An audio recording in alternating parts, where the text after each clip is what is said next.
첫 번째 사연, 단병에 걸려 죽었다 살아난 이야기. 생후 6개월, 단이라는 병에 걸려 죽게 되었다. 이는 어머니가 몇 번이나 말씀해 주셔서 직접 들은 사연이다. 나는 고향 월명동에 지금 생가 기념관이 있는 터에서 1945년 3월 16일 새벽 4시에 태어났다. 태어난 지 6개월쯤 됐을 때 단이라는 병이 와서 온몸이 퉁퉁 붓고 그 붓기가 빠지지 않아 점점 죽어갔다. 결국 젖도 못 먹고 숨도 제대로 못 쉬다가 생후 6개월 만에 어느 날 해가 지고 어두워졌을 때 죽게 되었다. 어머니는 아기가 혹시 죽게 되면 밤에 아무도 모르게 갖다 묻으려고 계획하고 묻을 수 있는 장소를 찾으러 초저녁에 집 근처를 돌아다녔다. 지금의 잔디광장 쪽으로 올라가다 보면 우측 골짝, 생가 뒷동산 골짝이 있다. 그 작은 골짝 중간쯤에 묻으려고 한 장소를 봐놓고 어머니는 다시 내려왔다. 당신은 할아버지와 할머니, 그리고 큰 아버지와 큰 어머니까지 한 초가집에서 같이 살 때였다. 모두 아이가 죽은 줄은 알았지만 그래도 갖다 묻는 것은 식구들이 모두 잠잘 때 하려고 한 것이다. 죽은 아기를 묻을 때는 항아리에 아기를 넣고 뚜껑을 덮은 후 땅을 1미터쯤 파서 묻는다. 그래서 집으로 돌아온 어머니는 아기가 들어갈 적당한 항아리를 구해다 놓았다. 식구들 모두 잠자는 틈을 타서 아무도 안 볼 때 죽은 아이를 항아리에 넣고 뚜껑을 덮은 후 머리에 이고 가서 미리 봐놓은 장소에 묻으려고 계획한 것이다. 집으로 돌아온 어머니는 아기를 품에서 놓을 수가 없어 계속 끌어안고 울고 있었다. 저녁 무렵에 외할머니가 오셨다. 아기를 안고 있는 어머니를 보고 외할머니는 죽은 아이를 왜 이렇게 안고 있냐 하시며 할 만큼 했으니 이제 그만 보내주어라 하셨다. 어머니는 흐느끼면서 내 자식을 어찌 내 손으로 묻겠어요 하며 아기를 꼭 안은 채 항아리 옆에서 눈물만 흘리고 있었다. 외할머니는 차마 뭐라고 더 이상 말을 못하시고 지켜만 보시다가 밤 9시가 넘어 아기를 덮어둔 호디불을 그대로 싸서 항아리에 넣으셨다. 어머니는 그 항아리를 끌어안고 한참을 울었다. 그러다 어머니가 죽은 아이의 마지막 얼굴이라도 한 번 더 보고 보내야겠다 생각하고 얼굴 쪽에 호디불을 걷어젖혔다. 그때 아기 얼굴을 보니 아기가 눈을 떠서 까맣까맣하였다. 어머니는 깜짝 놀랐다. 죽은 아기가 눈을 다시 뜬 것이다. 그래서 즉시 항아리에서 아기를 꺼냈다. 아직 눈은 안 죽었구나. 몸은 차가운데 눈만 살았네. 너도 마지막으로 가면서 어미를 보고 가려고 눈을 떴구나 했다. 이미 아기 온몸이 얼음장이 되었기 때문에 어머니도 아기가 살아날 것을 포기했던 것이다. 다만 마지막으로 가면서 어미 눈을 보고 가려고 잠깐 눈만 살아서 떴다고 생각했다. 하지만 눈이라도 뜨고 있는 아기를 갖다 묻을 수 없으니 눈을 아주 감고 못 뜰 때까지 기다리고 있을 수밖에 없었다. 혹시 다시 살아나려나 하고 애간장을 태우며 쳐다보다가 다시 혼이불을 덮어 따뜻한 아랫목에 끌어당겨 놓았다. 그런데 아기가 캑캑 하는 소리를 냈다. 어머니는 깜짝 놀라 다시 아기를 들어 품에 안았다. 죽기 전에 눈을 한 번 뜬 것이라고만 생각했는데 미약하지만 숨을 쉬고 있는 것이었다. 어머니는 외할머니를 향해 어머니, 아이가 숨을 쉽니다 했다. 그러자 외할머니는 뭐라고? 정말이냐? 네 정성이 죽은 아이를 살렸나 보다 하시면서 어미 품에 안긴 아기를 보고 기쁨을 감추지 못했다. 어머니는 아기를 따뜻한 아랫목에 눕혀놓고 옆에서 더 상황을 지켜보려고 밤새도록 뜬 눈으로 앉아 있었다. 수시로 혼니부를 열어보고 쳐다보니 아이 얼굴에 점점 화색이 돌고 몸도 조금씩 움직이기 시작했다. 새벽까지 계속 지켜보니 아기 얼굴이 따뜻해지고 눈도 떴다. 몸도 곧 차가운 것이 없어지고 따뜻해졌다. 그래서 전날 묻으려 준비했던 항아리는 다시 장독대에 갖다 놓고 하나님이 살려줬구나 하며 그제야 아기가 살겠다는 확신을 갖게 되었다.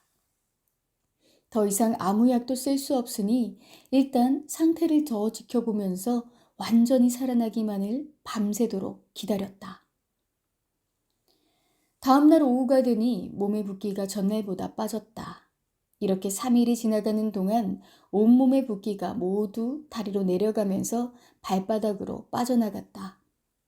퉁퉁 부었던 몸이 본래 상태로 돌아왔다. 그때부터 젖을 물리니 아기가 쭉쭉 빨아먹었다. 3일 걸려서 완전히 살아난 것이었다. 기이하고 신기하게 생명이 살아나는 표적이었다. 이 이야기를 들은 사람들은 모두 얘는 명이 길다. 하늘이 도왔다. 죽었는데 어찌 살아날 수 있느냐. 천명이구나. 라고 말들 하였다. 어찌 다른 특별한 약을 쓴 것도 아닌데 그리 퉁퉁 부은 몸이 3일 만에 붓기가 빠지고 살아날 수 있으랴. 기이하다. 전에는 갖은 약을 썼어도 낫지 않았는데 라고 모두 이야기하며 놀라워했다. 하나님이 계획적으로 살려주신 것이다. 아이가 죽었다고 마음 졸이던 어머니를 성령님이 다시 감동시켜 혼니부를 걷어보게 하신 것이다. 만일 그러지 않으셨으면 그냥 묻으러 갔을 것이다. 침침한 호롱불에 잘 보이지도 않는데 확인도 않고 항아리를 묻었으면 나는 죽었다. 생각만 해도 섬뜩한 일이다.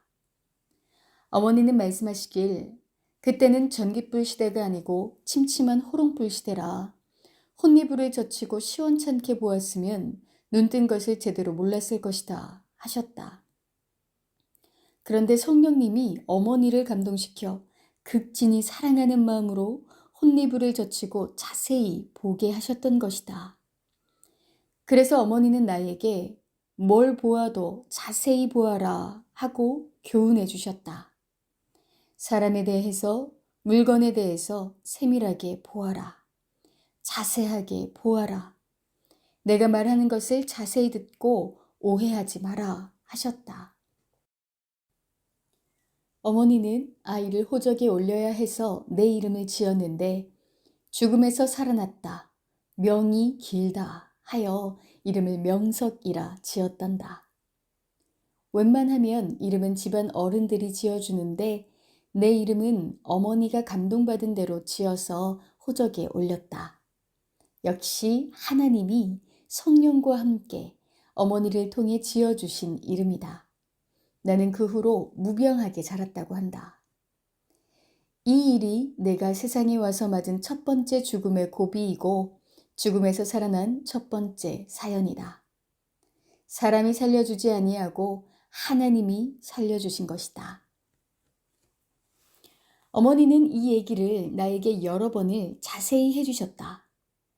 단병에 걸려 내가 죽게 되었을 때 외할머니가 찾아오셨다는 이야기도 해주셨는데 그것도 잊지 않고 있었다. 세월이 흘러 19세가 되던 해 외할머니께서 병으로 쓰러져 누워 계시다는 소식을 어머니 통해 전해 들었다. 나는 외갓집에 다녀오신 어머니께 외할머니 건강은 좀 어떠세요? 하니 어머니는 외할머니가 곧 돌아가실 것 같다고 했다. 왜 그러냐고 물으니 할머니께서 평소에 안 하시던 말씀을 하시면서 억지를 부르신다는 것이었다. 무슨 말씀을 하셨는지 들어보니 이 겨울에 추어탕과 참새고기가 먹고 싶다고 하시더라. 한겨울에 딸기 먹고 싶다는 것과 뭐가 다르냐. 고기와 생선을 사다 드리는 것은 어렵지 않지만 이 겨울에 미꾸라지와 참새를 어떻게 잡아다 드리겠냐 하시며 어머니는 한숨을 쉬셨다. 나는 그 얘기를 듣고 어머니 걱정 마세요. 해드리면 돼요 했다. 그러고 나서 다음 날부터 나가 새 덫으로 참새를 잡고 꽁꽁한 논구석에 웅덩이 얼음을 깨서 물을 퍼내고 삽으로 흙을 판 후에 미꾸라지를 잡았다.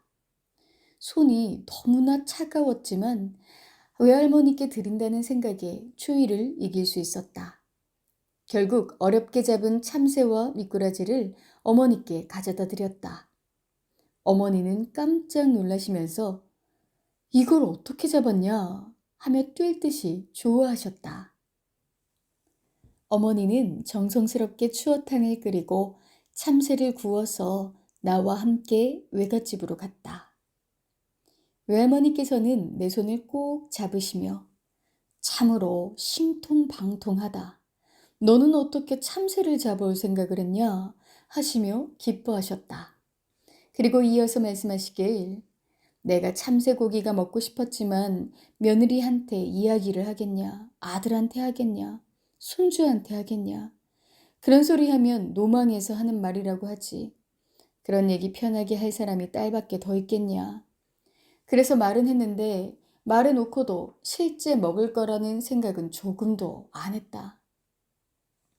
그런데 생각지도 않은 외손자가 잡아온 참새고기를 먹게 됐으니 이제 여한이 없다. 이제 더 먹을 음식이 없어 하셨다. 이때 어머니는 나를 보고 눈물을 글썽이며 이것은 황소 한 마리보다 크다. 고맙다 하셨다. 그리고 속마음을 이야기하시길 너희 외할머니는 내가 이곳으로 시집와서 가난하게 사는 것을 보시고 우리 집을 많이 도와주셨다. 외할머니께 받은 은혜가 하늘같이 높고 바다같이 깊은데 아직도 잘 사는 걸 보여드리지 못하고 마음만 아프게 해드렸어. 그런데 오늘 너 때문에 조금이라도 은혜를 갚게 됐으니 마음이 편하다 하시면서 흐르는 눈물을 닦으셨다. 하나님은 갓난아기인 내가 단병에 걸려 죽게 되었을 때 외할머니가 오셔서 살펴주신 것을 기억하사 훗날 이렇게 할머니가 원하는 것을 나로 하여금 해드리게 하신 것이다. 또 한 가지는 외할머니가 돌아가실 날이 머지않았을 때 하나님을 믿게 해드린 일이다. 할머니는 그때 이방신을 믿고 있었다. 산에 가서 정성 들이고 음식 갖다 놓고 절하며 제사를 지내셨다. 그래서 하나님을 믿으라고 했다. 그랬더니 할머니는 나도 산에 있는 신을 믿으니 하나님을 믿는 것과 같다 하셨다. 나는 할머니 그 신은 절대 하나님이 아니에요 하며 하나님을 꼭 믿어야 된다고 말했다. 하루는 할머니께서 내가 죽을 날이 가까이 온 것 같다. 저승사자들 몇 명이 와서 나를 데려간다고 하며 집 근처에서 서성거린다 하셨다. 외할머니는 산에 가서 정성을 많이 들여서 환상도 잘 보고 영들도 잘 보셨다. 내가 할머니께 말하기를 할머니가 하나님을 안 믿으니까 나쁜 영들이 와서 나쁜 나라로 데려가려고 하는 거예요 했다. 그랬더니 할머니가 하나님은 어떻게 믿는 거냐 하시기에 하나님을 부르며 내가 얘기하는 예수님을 믿으세요. 예수님이 구세주예요 라고 말씀드렸다. 그리고 매일 하나님을 부르면서 하나님을 믿겠다고 고백하세요 했다. 그때부터 외할머니께 성경 얘기도 해드리면서 예수님이 하나님이 보낸 구세주이니 예수님 이름으로 기도도 하고 할머니가 하나님 나라로 가게 해달라고 기도도 하세요 라고 가르쳐 드렸다. 그리고 일주일씩 10일씩 계속 하나님 얘기를 해드렸다. 천국도 있고 지옥도 있다고 말해주면서 하나님을 믿고 예수님을 믿어야 죽으면 천국으로 가고 안 믿으면 지옥에 가요 라고 가르쳐 드렸다. 그랬더니 할머니가 어느 날 나에게 몸이 뜨겁고 가슴이 뜨거워지면서 그동안 내가 하나님을 안 믿은 것이 죄라고 생각되어 잘못했다고 기도를 했다. 라고 말씀하셨다. 성령이 함께하여 성령의 불을 받은 것이다. 그 후부터는 죽음의 저승사자가 안 보이고 하얀 옷을 입은 자들이 왔다고 하셨다. 그래서 내가 그들이 천사예요 라고 가르쳐 드렸다. 이렇게 하여 외할머니는 병석에 누워서 하나님을 믿고 예수님을 믿고 짧은 시간 동안 신앙생활을 하시다가 돌아가셨다. 결국 구원을 받으신 것이다. 어머니가 외할머니를 전도하려고 그렇게 신앙 얘기를 많이 했어도 힘들었다고 하셨는데 내가 병간호하면서 이때가 기회라고 생각하고 전도한 것이다. 이에 어머니는 소원을 이뤘다고 그렇게도 좋아하셨다. 사람은 죽기 전이 그렇게도 중요한 것이다. 영을 살려주면 영원히 살기 때문이다. 내가 단병에 걸려 죽게 됐을 때 외할머니가 와서 어머니를 도와주고 함께 해주셨던 은혜도 할머니가 돌아가시기 전에 구원받게 함으로써 이때 갚은 것이다. 어머니는 늘 나에게 이 말씀을 하셨다. 너 죽었을 때 네 외할머니가 와서 나를 위로해주고 내가 포기하지 못하고 죽은 너를 껴안고 있을 때 같이 슬퍼하면서 도와주시더니 너는 외할머니 돌아가시기 전에 구원받게 하여 그 은혜를 갚아주었다 하셨다. 병에는 사탄이 끼어 있어 죽음으로 끌고 간다. 사탄은 이미 내가 크면 하나님의 사명을 받고 구원의 사명을 할 줄 알았기에 어린 내 생명을 죽음으로 끌고 가려 한 것이다. 그러나 생명은 하나님이 주관하시니 생명을 빼앗아 가지는 못한다. 그러므로 하나님이 내 생명을 살리시고 어머니를 도와 사는 길을 주셔서 내가 살게 된 것이다. 예수님 때를 봐도 예수님이 태어나자 바로 죽음이 닥쳐서 살 길이 없었다. 헤롯 왕이 마병을 보내서 죽이려 할 때 그냥 놔뒀으면 죽었는데 하나님이 요셉에게 미리 계시해 주어 애굽으로 피하게 하셨다. 그래서 죽지 않고 살았던 것이다. 이와 같이 이 시대도 내가 커서 하나님의 사명자로 쓰일 것을 사탄이 이미 알고 태어난 지 6개월 된 아기를 병으로 치고 죽음으로 끌고 갔다. 그러나 생명을 주관하시는 하나님은 뜻이 있으니 다시 살려주셨다. 인간이 다 끝났다고 포기했을지라도 하나님은 다시 모정에 의해 사랑을 느끼게 하여 성령의 감동으로 죽은 시체를 다시 들여다보게 하셨다. 인간은 포기하고 끝났어도 전지전능하신 하나님은 성령과 함께 계획적으로 행하셔서 하나님이 죽은 아이의 눈을 뜨게 해서 살리신 모습을 어머니에게 보게 하신 것이다. 이는 하나님과 성령님이 지켜보시면서 어머니 통해 행하신 일이다. 인간의 모든 생각과 행위가 끝난 다음에 하나님은 그제야 시작하시는 전지전능의 존재자이시다. 그래서 인간의 힘과 능력, 약이나 의학으로는 끝났는데 하나님은 생후 6개월 만에 죽은 어린아이에게 3일 동안 역사하시어 3일 만에 살리신 것이다. 기적이요, 표적이다. 이러한 불가능한 상황에서 결국 살리신 전지전능하신 하나님과 성령님이시다. 지금까지 인생을 사는 동안 하나님께 수시로 기도하며 어렸을 때 죽음에서 살려주셔서 고맙다고 감사하다고 말한다. 그럴 때마다 하나님도 성령님도 내가 죽음에서 살려주었다. 내가 너를 살려주었듯이 너도 사람들을 살려줘라. 육도 사망에서 살려주고 영도 사망에서 죽은 자들을 살려줘라 하셨다. 영이나 육이 거반다 죽었어도 다시 확인해보면 실가닥같이 산 생명이 있다. 이들을 위해 기도하고 행하면 하나님이 함께하사 살려주신다고 하셨다. 영이 사망에서 죽었다는 것은 죄를 짓고 죽었거나 하나님을 믿지 아니해서 죽었다는 것이다. 고로 하나님을 믿게 해줘서 살려주고 회개시켜 용서받고 죄에서 벗어나 살게 해주는 것이다. 전지전능하신 하나님과 그가 보낸 메시아를 믿지 않는 자는 육도 영도 사망에 처해 사는 자다. 곧 육은 세상의 모든 고통의 세계에서 살고 그렇게 살다 그대로 죽으면 영도 지옥이나 흑암의 세계로 가서 영원히 살게 된다. 그러나 하나님과 그가 보낸 메시아를 믿고 살면 영원히 황금 천국에서 살게 된다. 나는 어렸을 때 어머니로부터 이 죽음에 대한 이야기를 듣고 지금의 잔디광장으로 올라가다 우측 골짜기를 보기만 하면 내가 아기 때 죽었으면 저기에 묻혔겠다 하고 생각하며 늘 하나님께 감사했다.